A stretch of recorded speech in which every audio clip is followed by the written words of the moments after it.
दुख में सुमिरन सब करे, सुख में करे न को। जो सुख में सुमिरन करे, दुख काहे को होए कबीरा, दुख काहे को हो। दुख में सुमिरन सब करे, सुख में करे न को। जो सुख में सुमिरन करे, दुख काहे को होए कबीरा, दुख काहे को हो। Very famous to her, the title In Sorrow All Pray. Dukh mein sumiran sab kare. In anguish, everyone prays him. Sukh mein kare na koi. In joy, does none. Jo sukh mein sumiran kare. One who prays in happiness. To dukh kahe ko hoye. How can there be sorrow for such a person? How can sorrow come?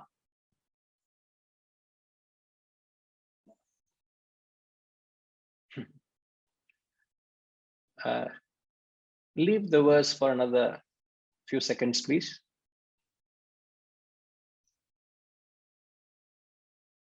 So in anguish, everyone prays. In joy, does none. One who prays in happiness, how can sorrow come?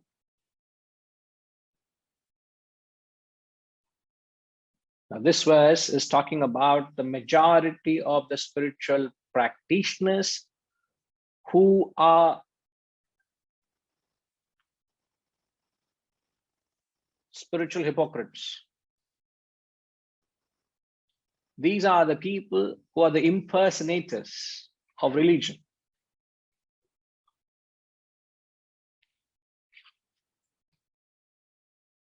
They don't understand the value and purpose of this knowledge.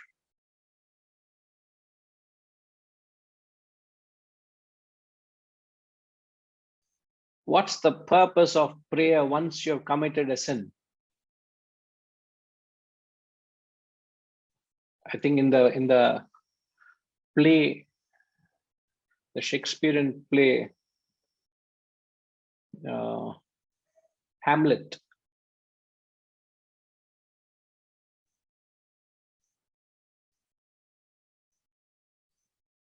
was it Hamlet?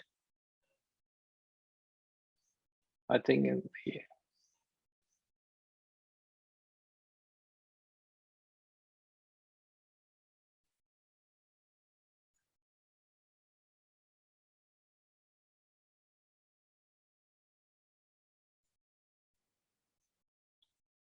isn't it the play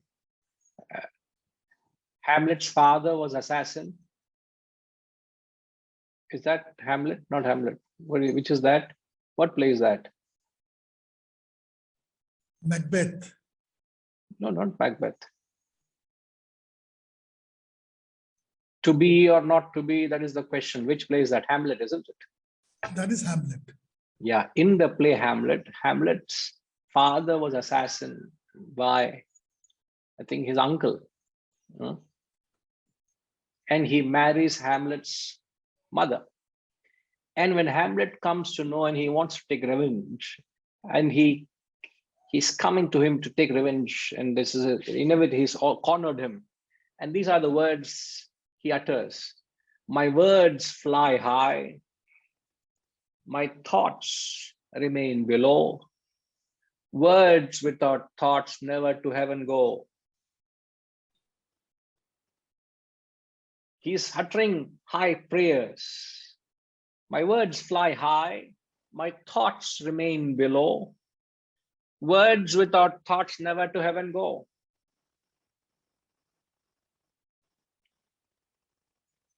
Why would such prayers don't transport you to that heavenly experience? You already committed that act of sin. You have to face the consequences. It's too late. So prayer is of no use. You will have to pay the price of your actions. You become a victim of your own actions. You cannot handle what life subjects us through. So what is this verse talking about? The verse is talking about the importance of investing your time in studying of the scriptures. What does it mean? Jo sukhume sumiran kare. He who thinks of the higher, he who invests his time in the higher values, which is nothing but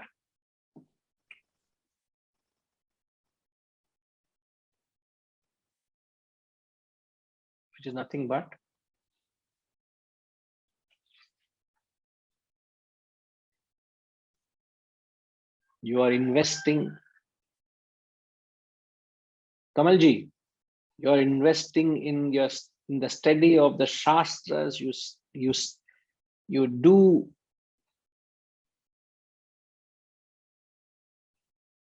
all of this when we are going more inwards, we are getting away from. No, when should one study the scriptures? What is the verse saying? When should you think of the Lord? When you think of these higher values?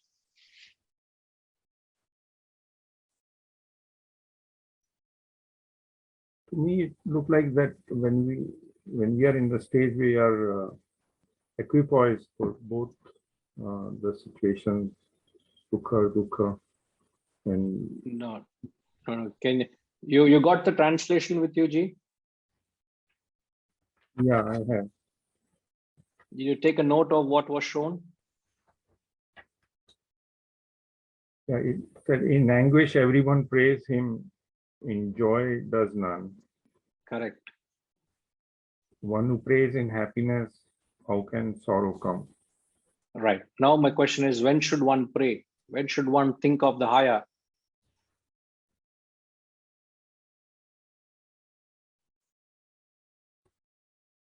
One should think higher all the time.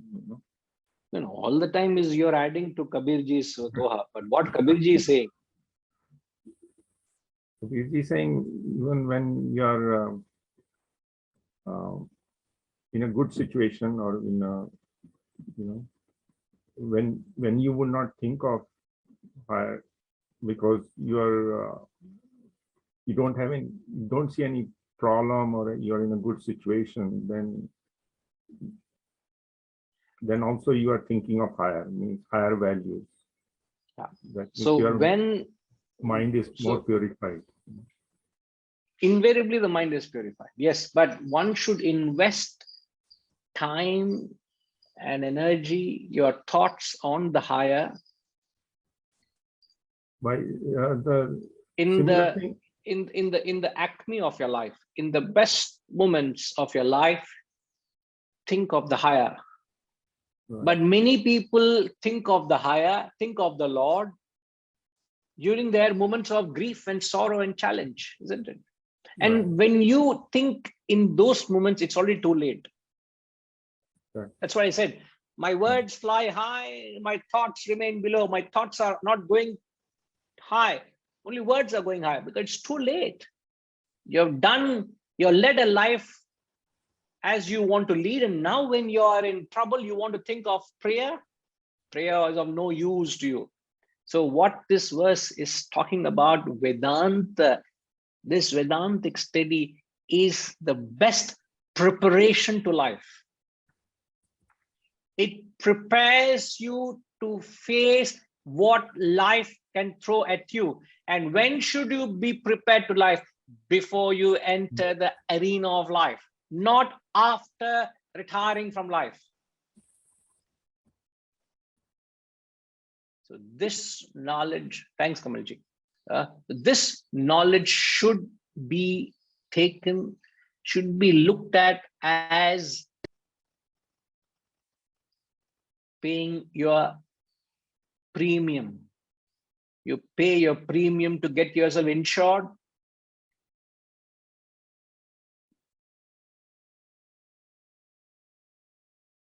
So the more premium you pay, the more insured you are. The less premium you pay, the more chances you take in your life.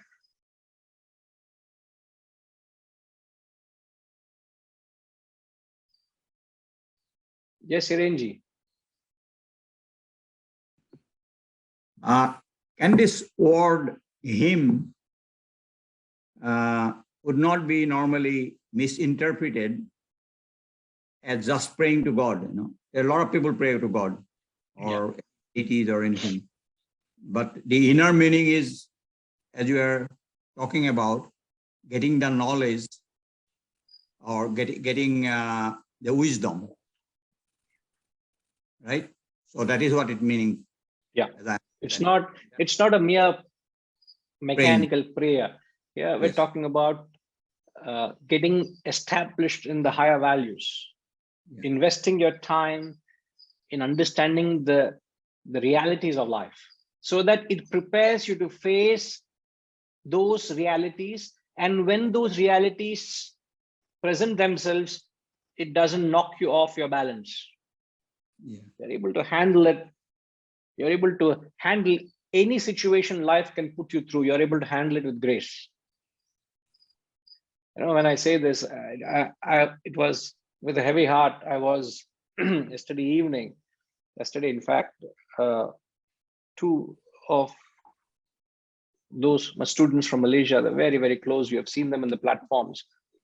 The morning, Ushama, she messaged that her mother passed away in the morning. And I get a message from Lakshmi Ma, who are stone's throw neighbors, and I've known them for almost all my stay in Malaysia. So over 20 years, I've known them. I've known their families and all. And Lakshmi Ma is messaging me that Ushama has lost her mother in the morning, early morning. So 4:30, I get a message from them. And in the evening, I get a message from Ushama that Lakshmi Ma has lost her husband because of a heart attack. One is communicating the loss of another. I just couldn't digest. Very sad, very, very heavy, very, very difficult to digest that loss. Now the question is, they have been students of this knowledge. Thank God they have been students of this knowledge. What that has done and will do is to be able to face that loss, that challenge.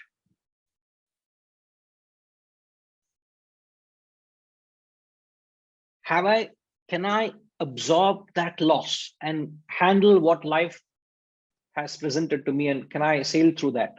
That only depends on how much have you invested your time in these higher values, so that you are able to go through the knocks and shocks of life. So one who is invested, he thinks of the higher in the best moments. He is not toppled, whether the best or the worst, he is able to handle it. But you have not insured yourself, and when your building is under fire, you go to the insurance company, he'll say better luck next time. This time you have to go through the loss. No insurance company will insure your last moment. So the premium you got to pay is Brahma Muhurtam. Every day, you like it or not, get up in the morning and study. That is the price you got to pay. You do that, you get the wisdom which will help you to handle the knocks and shocks of life. Life is nothing but trials and tribulations. Life is not a walk in the park. I don't ever tell that to you all who have led and seen life far more than I have. But yet the question is, how well are you equipped to face what life can throw at you?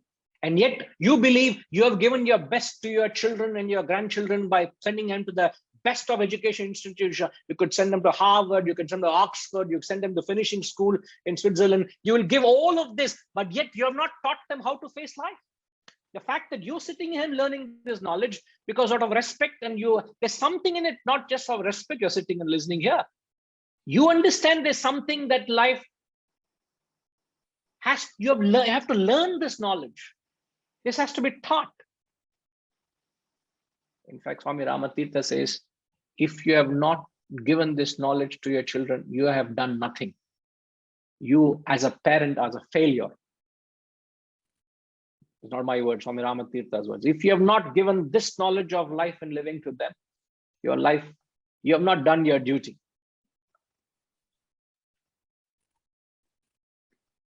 Can I Yes, sir. question to here at this point? Yes, It may not be exactly on the subject, but like a lot of us, we are learning.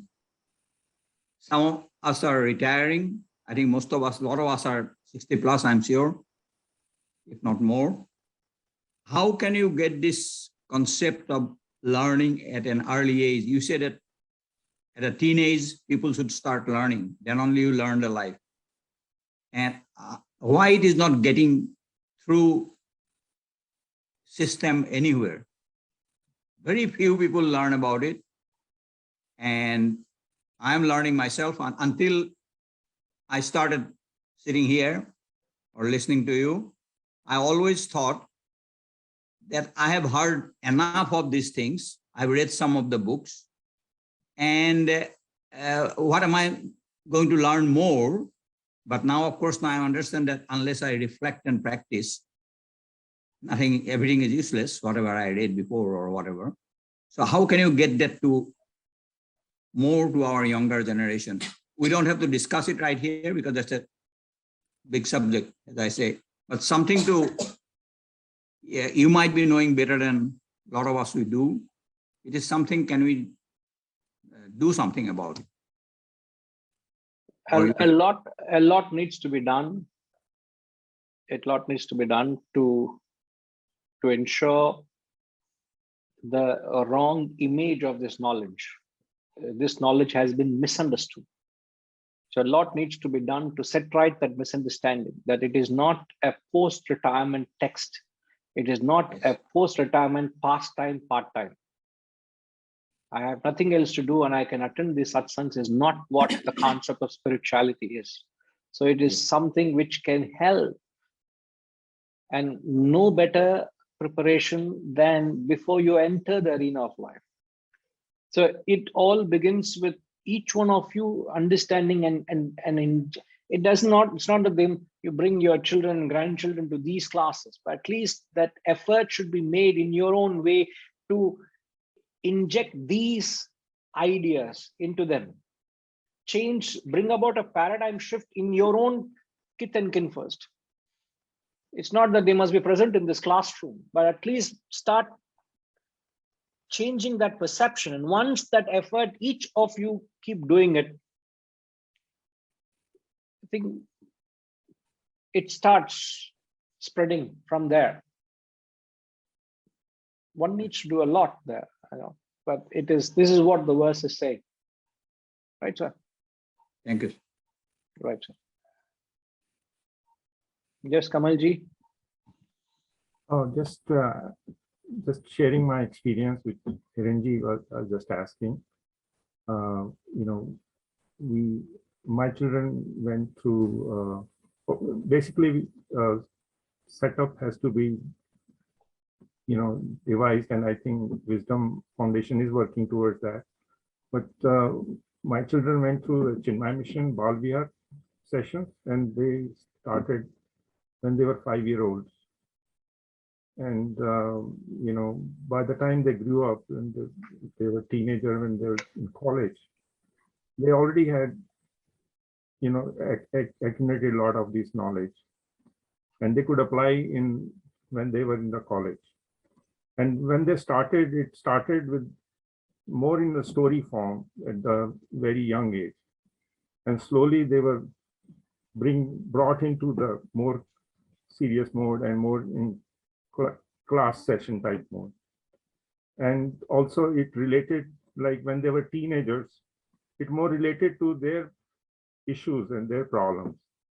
And a lot of these things were done by the volunteers, and all the adults participated in that as a volunteer. So it's a joint effort, but it has to start early enough. If you don't start before 9 and 10 years of age, then it becomes difficult.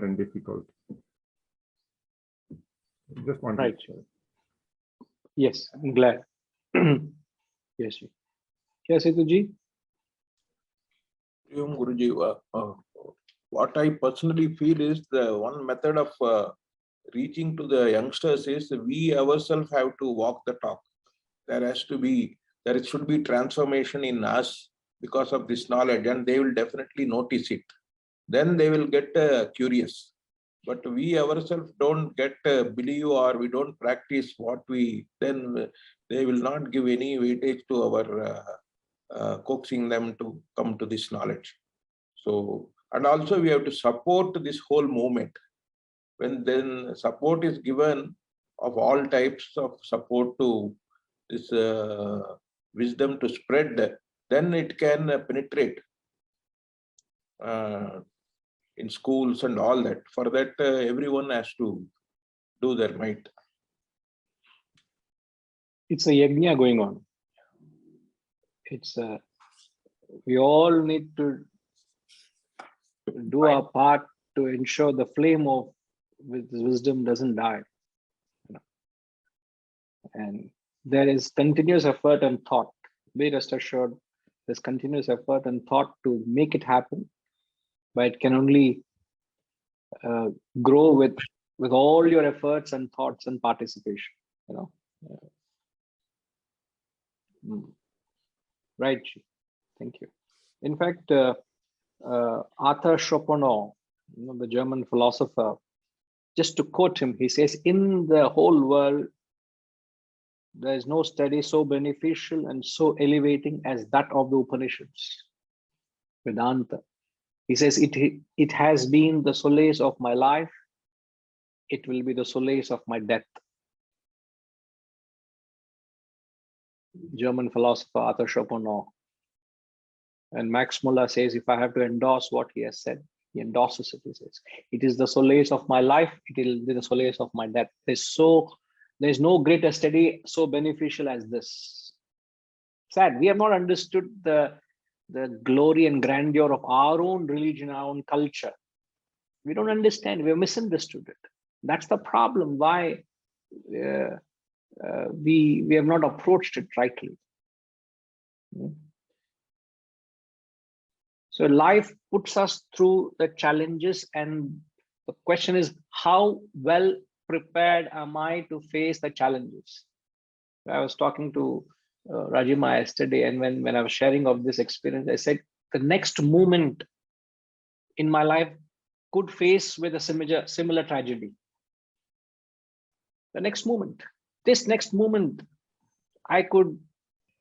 the first information I get after the class is there's a tragedy. Any guarantee it will not happen?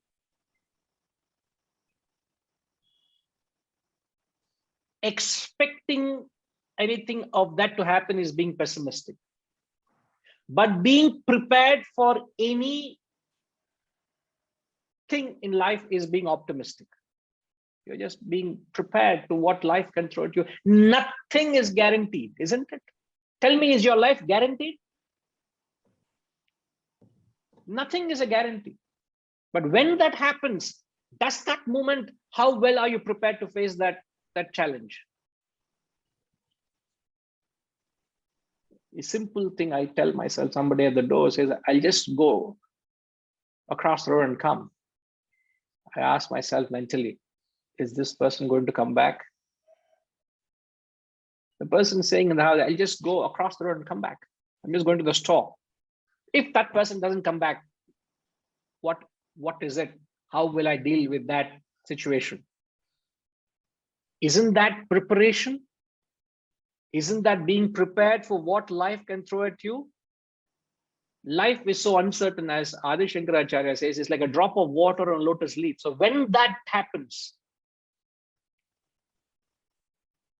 that's what happened yesterday. I said, it was very shocking to hear. I just wished her well, that may the wisdom guide you, give you the strength to handle what life has put you through. If not, you will be shattered. So to what extent can you bear the loss? Sriniji, life puts you through many challenges. To what extent you can bear the loss depends on you feel the loss, but you're not affected by the loss. It's not that you don't feel the loss at all. It's not something, let's say the maid has stolen something from your house in your absence. You don't even know it is stolen. So you don't even know the loss. You know what is lost. You feel the loss. You're not affected by the loss. Now, what is it that measures to what extent you're not affected by the loss?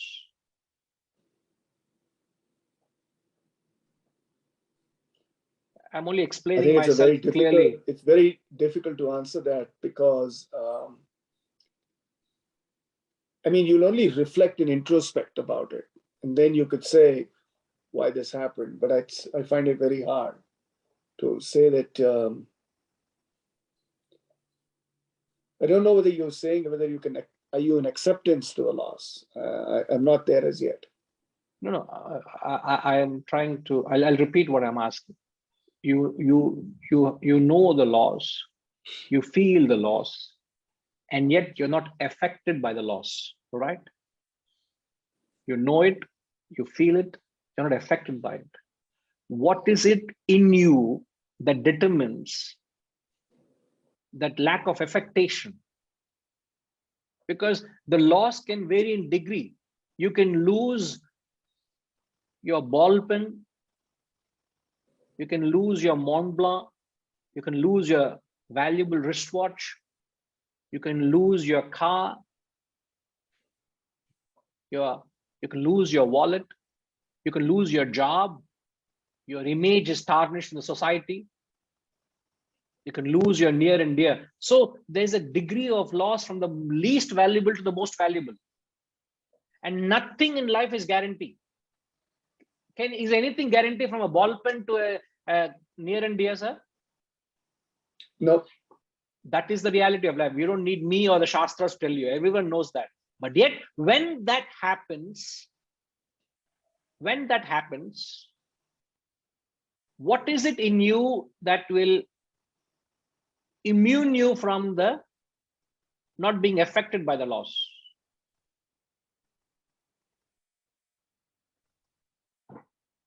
Well, there are multiple ways I think you can do it, I think. So one is you can take a pure fatalistic view that I'm fated for this. And so you've resolved yourself mentally using a fatalistic. The other is you say, you're attaching yourself to the Supreme and saying, that's all I'm focused on. But I find it hard. I don't think it's, material losses, you could probably wash it away. But relationship loss, as you said, as it goes deeper, as you said, it's not easy. I don't see it. I don't see how you can distance it, to be honest. I can completely relate with you when you say that it is far difficult to handle a loss of a relationship of a near and dear, but that is inevitable, sir. That is the inevitable truth. But yet, yeah, but that. Sorry, go ahead, sir, please. I can resolve or understand the concept of that it is inevitable. That I can say, that's the circle of life, you could say. Let's say it's a relationship. Even today I miss my parents. There's no debate. Yep. So it's inevitable that they're going, but there are many, many times that I miss, that I wish I could have a conversation on whatever subject it is, right? Maybe, or it could be a simple thing of sharing something that it would be a joyful moment that, oh, I wish this person was here. So to me, I don't see myself, while I am mentally saying it is inevitable, I do not see myself detaching from it. I just cannot. Whereas losing a Mont Blanc, who cares? I can replace that. No, it's the question. You may not be able to replace the vintage element in it. You can pick up something else in the marketplace. However, what protects you from the what that loss or even gain would subject you through is, as people have rightly said, Harish rightly said, it is the level of wisdom. Hirenji said it's your spiritual quotient. So there is the spiritual quotient. The spiritual quotient is inversely proportional to your dependence or reliance on the world. Please write this down, sir. The spiritual quotient is inversely proportional to your dependence or reliance on the world.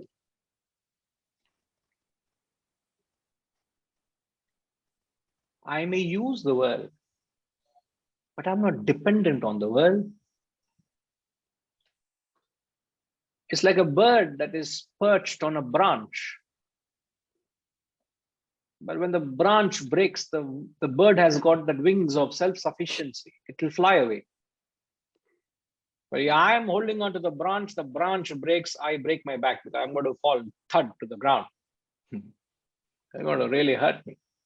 The question is, what at somewhere down the line you can rationalize and say that's all right, you know. You lost your job, it's all right, I'll get another job. To what extent you will be able to accept that loss and move on and say that's inevitable, part and parcel of life. That depends on how established you are in these higher values. That's what he says. You will have to increase that spiritual wealth. When do you pray? Not in moments of sorrow, but in moments of joy. Means when you don't need, that's when you think of the higher values. And when you don't need, in the early phases of your life, when you have to prepare yourself to life, prepare yourself so well that whatever life throws at you, whatever is given and taken doesn't derail you. You're able to absorb that element of life. And each one individually, subjectively knows to what extent we are able to handle it, to what extent we are not able to take it in our stride. So I have a question. So I'm playing with this, the thesis of saying your spiritual quotient keeps going up. I'm using it as a theoretical because I don't think conceptually I can be there personally. That's speaking for myself. Sir, you're already there. I must say, I beg to differ there. You're already there. What differs in all of us is degree. As you very rightly said, if I lost my Mont Blanc, I'll replace it. You're not sitting and having a condolence meeting because your Mont Blanc is lost. Why, man, it's all right. I've lost my job. It's all right. Big deal. I lost my car. Big deal. If insurance pays it, pays it. Otherwise, if I don't get it, I'm not going to moan over it. Man, move on, and that things happen. You are able to rationalize. It's just that there are certain things beyond. Each of us have a certain level. That's what I'm saying. But you have that same spirit. You have actually exhibited that spirit. Yeah, I agree. It's okay if it's a question of a level. I could probably I get that. So let's say that you have reached the ultimate level where you're detached to all this and you're reconciled to it, and your high spiritual quotient. Therefore, none of this affects you. You know, it's water off a duck's back, so to speak, in one sense. Yes. At that point of perspective, at that time, I'm just posing a question. This individual will not even have a concept of what is love, because it doesn't affect, as is it sorrow or enmity. And I'm going back to the earlier where Kabirji is saying you walk the talk, so to speak, right? You know, so that is in conflict right now. So if I'm high spiritual quotient, I don't even have a concept of understanding what is empathy and love. No, that's where when I made that point, I said, you know the laws, you feel the loss.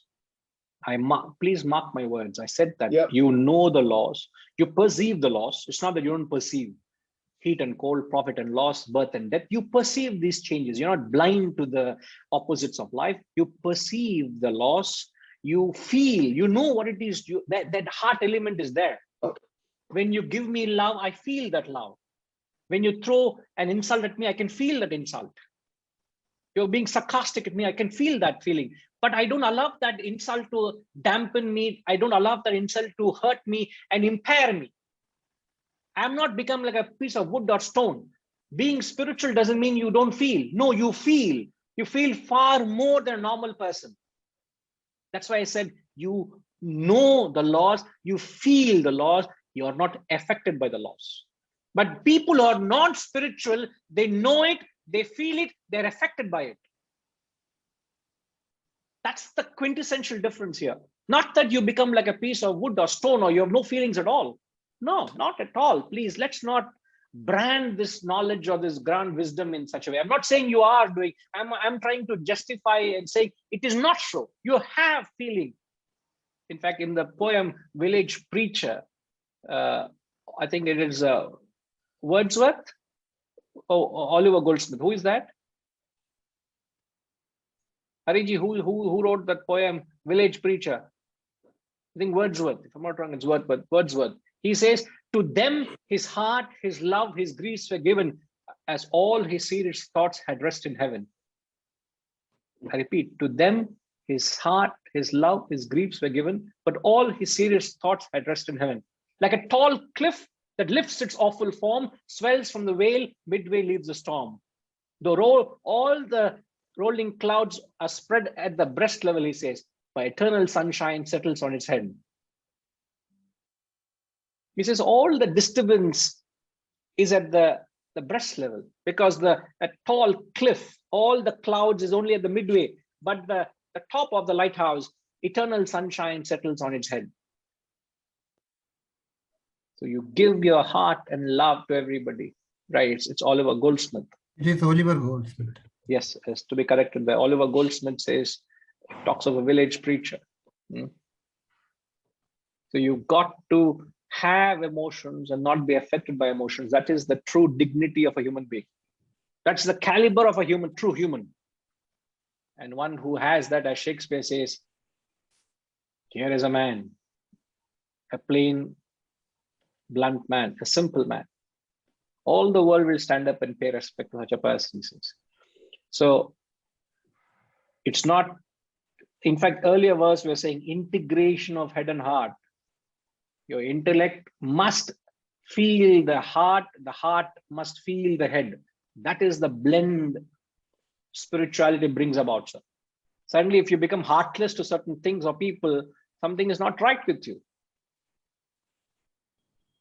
When somebody shares a tragic loss, I'm not sitting and philosophizing, understand life is like a drop of water on lotus leaf. No, I sat back and said, oh my God, I feel very sorry for your loss. I have to feel, I'm inhuman if I don't feel that loss. You philosophize, no doubt, but you've got to feel. But it didn't paralyze me.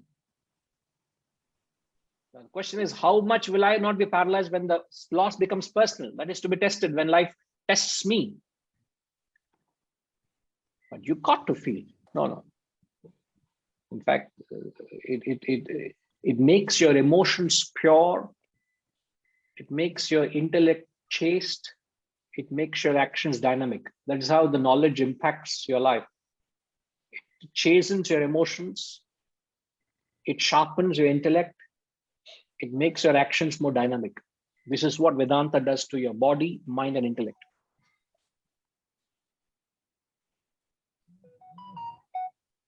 All right, sir.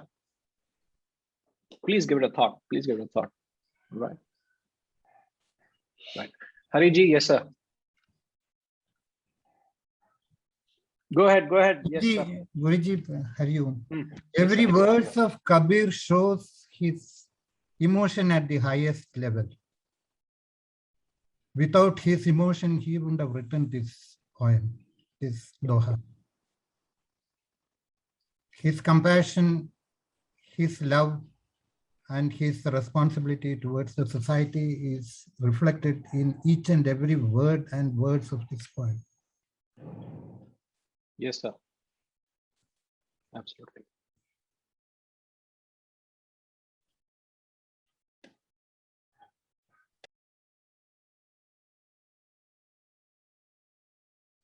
Ramji, all okay?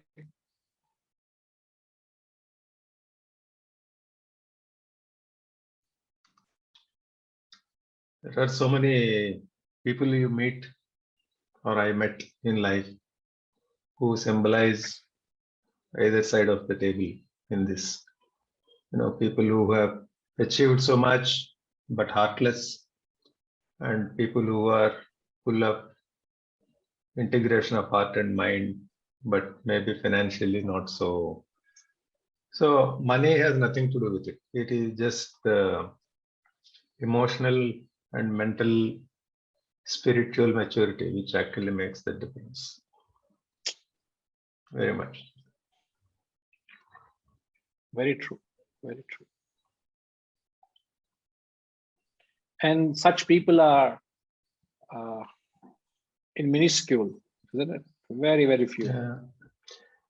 I think the other side is that people, when they're successful, they feel that it is all because of their own achievement. They don't give credit to either others who contributed to it or to God who helped, the divine blessings that they got. But when they're in difficulty, then only they will blame everybody, including the God. Then, of course, they will go back to the God, praying for relief from the distress. So that equanimity is something which comes only with what you called the integration of mind and heart over a period of time. Absolutely. Very true. As Hariji also said, Ramji is saying it's very, very profound. These simple statements, a lot to ponder. We will come back. Okay. All okay, Harish?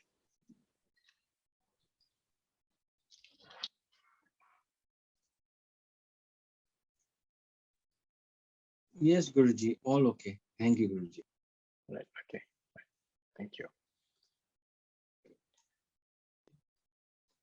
We'll come back. Om Purnamada Purnamidam Purnat Purnamudachyate Purnasya Purnamadaya Purnamevavashishyate. Om Shanti Shanti Shanti. Hari Om. Shri Gurubhyo Namaha. Hari Om.